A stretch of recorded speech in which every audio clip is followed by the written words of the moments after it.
Hello friends, my self Rakesh गुजर, BMS second pro student in government Ayurveda college Jaipur. जो राजस्थान की Ayush counselling का जो SVR1 का शेड्यूल था वो स्टार्ट हो चुका है।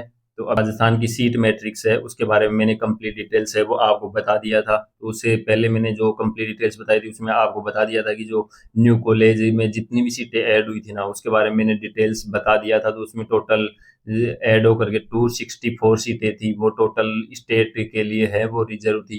उसमें आपको 15% सीटें थी वो ऑल इंडिया को देना था, बट मैंने पहले ही क्लियर कर दिया था। आप पुरानी वीडियो जाकर के देख सकते हैं। मैंने जो पॉसिबिलिटी बताई थी आपको कि ये या तो ये चांस हो सकता है कि वो HBR में 15% सीटें दे, या फिर ऐसा भी हो सकता है कि 100% सीटें स्टेट को दे दी जाएं। तो वैसा ही हुआ है जैसा मैंने बोला था कि कंप्लीट 100% सीटें हैं वो स्टेट को दे दी गई है। तो इस चीज़ का और भी ज़्यादा फायदा है हमें स्टेट वालों को। तो टोटल सीटें, कुछ सीटें वैकेंट थी जिन जो छोड़ कर चले गए हैं, तो वैसे टोटल होकर के 269 सीटें जो अभी करंटली है वो अवेलेबल हैं BMS के लिए, गवर्नमेंट के लिए स्टेट सीट्स।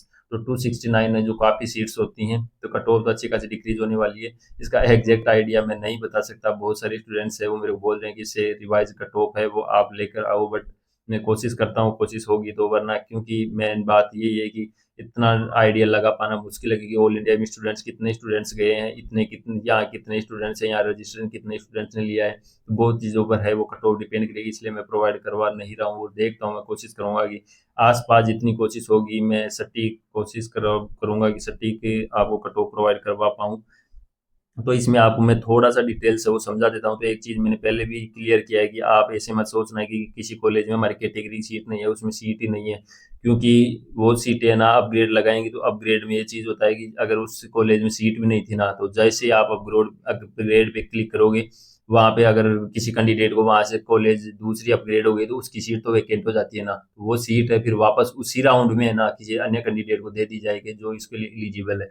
इसीलिए मैं बोल रहा हूँ कि अगर सीट वैकेंट भी नहीं रहना तो आप है ना उसके लिए अप्लाई जरूर करें, बिकॉज अपग्रेड लगाएंगे, दूसरी जगह स्टूडेंट जाएंगे, वहाँ सीट वैकेंट होगी तो वहाँ आपको मिलने के चांस है। तो इसलिए आप सभी कॉलेजेस फिल करना जो आपको मतलब वैलिड है।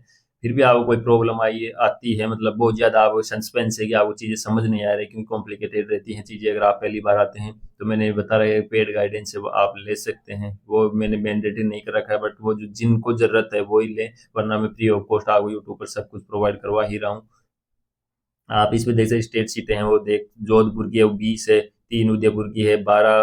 क्योंकि मैंने जो कल सीटें बताई थी वो कंप्लीट थी, बट इसमें एक एक दो दो सीटें हैं वो स्टेट के लिए वैसे आ गई। तो 264 मैंने टोटल बताई थी, उसमें से 5 सीट है वो एक्स्ट्रा ऐड हुई है। जैसे जोधपुर में 1 सीट एक्स्ट्रा है, जय उदयपुर कॉलेज में 2 सीट एक्स्ट्रा है, जयपुर में 1 सीट एक्स्ट्रा है, और बीकानेर में 1 सीट एक्स्ट्रा है। टोटल होके 4-5 सीटें हैं वो ऐड हो गई, इसलिए 269 है वो टोटल सीटें हैं जो अभी स्टेट के लिए अवेलेबल हैं। इसमें सभी कैटेगरी की है। इसमें आपको बता देता हूँ कि URC कॉमन है, तो UR मतलब जनरल कॉमन है। तो इसमें आप ऐसे मत सोचो कि इसमें ओनली जनरल कैंडिडेट ही आएंगे। इसमें यह रहता है कि जिसकी ज़्यादा मार्क्स हैं या रैंक है वो सभी कैंडिडेट्स इस सीट के लिए एलिजिबल है। उसके बाद अपनी कैटेगरी के अकॉर्डिंग है उनको सीट अलॉट होती है। तो यहाँ हो गया गर्ल्स है, तो UR गर्ल्स में भी यही चीज़ रहती है कि UR गर्ल्स के लिए यानी जनरल की सीटें सभी के लिए ओपन रहती है। अगर OBC का कैंडिडेट है और वो गर्ल्स है, तो यहाँ जो जो सीटें दे रखी हैं URG में, तो वो सीटों उनके लिए एलिजिबल है। OBC वाले की भी अगर जनरल के बराबर नंबर है तो इस सीट के लिए एलिजिबल है, वो सीट ले लेगा। फिर उसकी जो खुद की कैटेगरी है उसकी सीट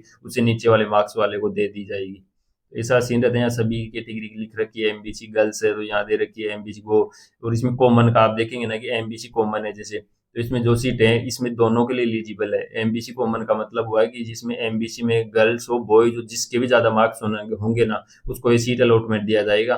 फिर स्पेसिफिक MB गर्ल्स के लिए है ना वो स्पेसिफिक सीट और अलग से है।